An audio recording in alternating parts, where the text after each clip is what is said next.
ঢেকিয়াজুলি আৰক্ষী থানা এলেকাৰ ১ নং পিৰাকটা মাঝি বস্তি চকত থকা দৰ্জী দোকানত উৰুকাৰ নিশা সংঘটিত হল চুৰিকাণ্ড।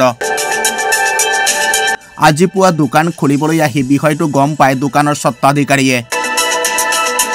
উল্লেখ্য যে ১ নং পিৰাকটা মাঝি বস্তি চকত থকা প্ৰশান্ত ৰায় নামৰ যুৱকজনৰ দৰ্জী দোকানত উৰুকাৰ নিশা সংঘটিত হয় এই চুৰিকাণ্ড।